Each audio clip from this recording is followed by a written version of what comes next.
So a bit of a trippy story here. Santa Fe, New Mexico, shooting victim, fiance said he wasn't a fighter.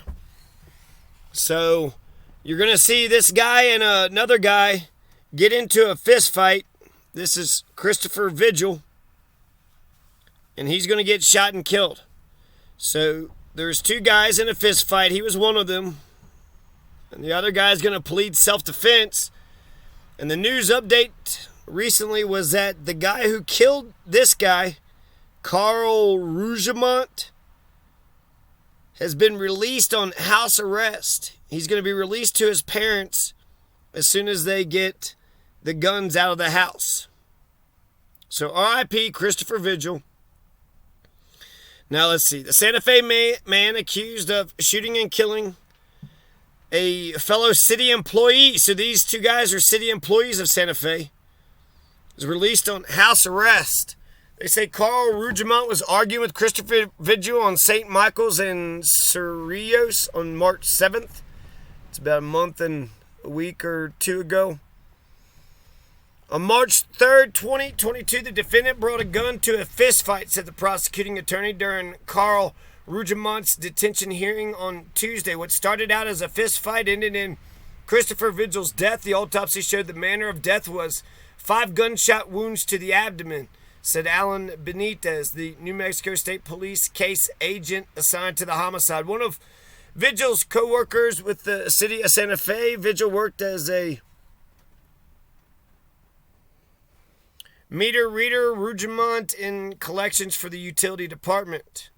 So Vigil would say, hey, you owe the city money, and then Rougemont would be the guy who says, hey, utility, how come you didn't pay your money for your water bill? The union says there were documented complaints between the two men for at least a year.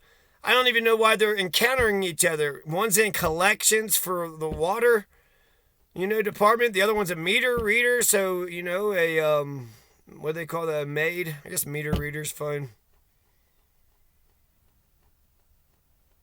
Witnesses in court Tuesday described in detail what they saw when they pulled up to St. Michael's and Cerrillos. 2 men were beating each other up, rolling around together, fighting, said Andrea Miera, one of the witnesses. Cell phone video presented in court shows Vigil on top of Rougemont at first, punching Rougemont. Prosecuting attorneys say that's when Rougemont shot Vigil. The video shows Rougemont stood up and pointed the gun at Vigil before walking away. Prosecuting attorney says that's when Rougemont shot Vigil. So the prosecuting attorney is basically saying he shot him in self-defense. The way the order of those events just happened, I don't know where the video is. Prosecutors argued that Rougemont's willingness to fire a gun in such a busy intersection shows he doesn't care about the safety of others, making him a danger to the public. The defense argued that Rougemont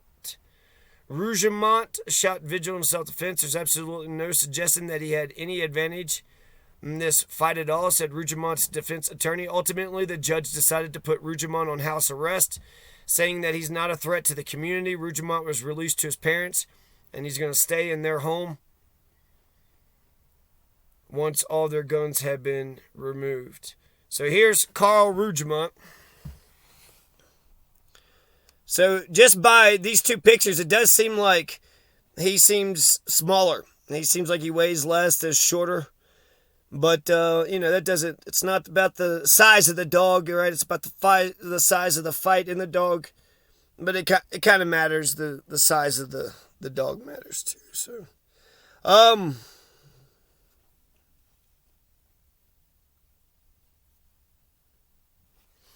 So let's read this article here.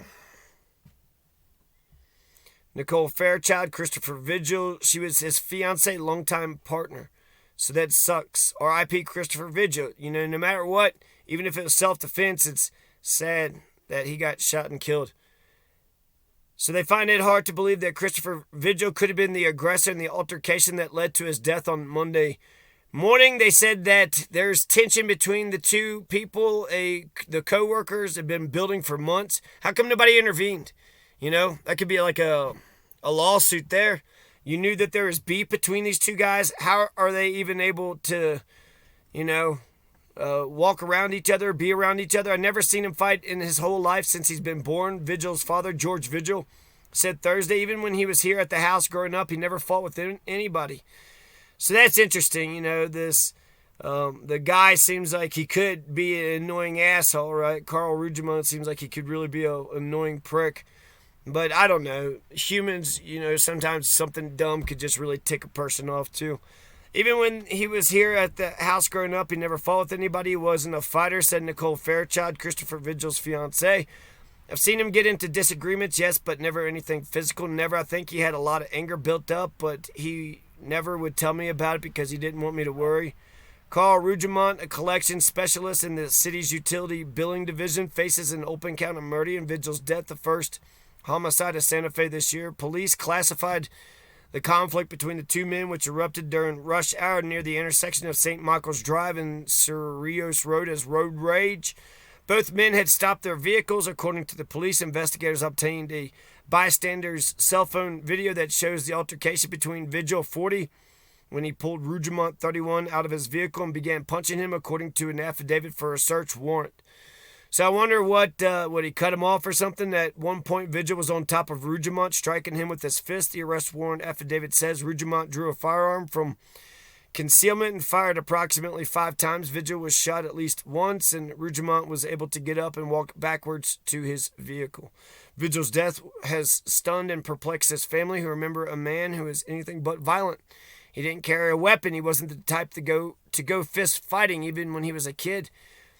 Said Fairchild, they purchased a home and raised their niece and nephew together. She said she finds it hard to imagine him starting a fight. Even if he did, he almost certainly wasn't armed. People are saying he got what he deserved, and I'm like, no, if he had got out with a gun, I could see it maybe, but he didn't. He probably just wanted to tell Rougemont to shape up, I'm assuming. I wish I could ask him. I wish I could have called him, or he would have called me. Rougemont's attorney, Jebediah J. Glazner, declined to comment Thursday. Prosecutors have filed a court motion to hold Rougemont in jail until trial. State District Judge T. Glenn Ellington is scheduled to rule on motion Monday. Hey! Vigil's fiancé and father said they heard about Rougemont from Vigil, who complained about his co-worker to them. Chris told me about this. Karl Fairchild said, I never met him or seen him, but this started last year. He mentioned to me that Karl was rude with several of the employees, but he was the one who spoke up.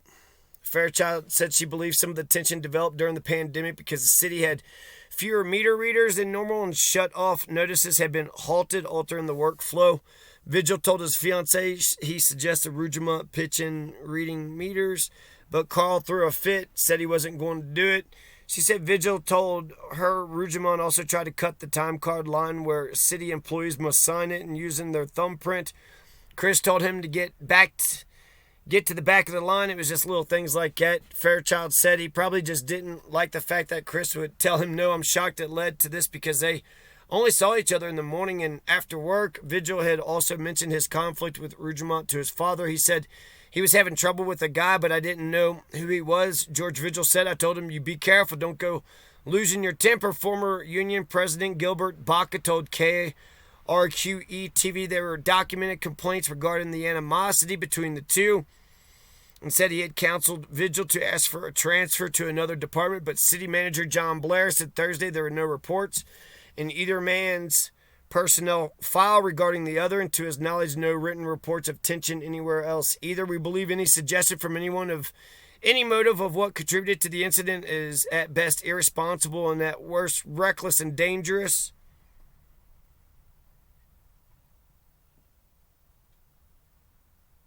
We are continuing to follow our human resources policies regarding what we could say about employee and their personnel files. Blair added, we support the investigation of state police into this matter. Look forward to them making information public regarding the tragic incident. As for the staffing issue, Blair said relevant positions in the division in which the men worked dropped from 5 in November 2019 to 4 in 22 due to modernization. Fairchild said the work environment had taken a toll on Vigil. He would routinely come home and say he had a hard day. She worried because he'd been diagnosed with a heart condition 5 years ago.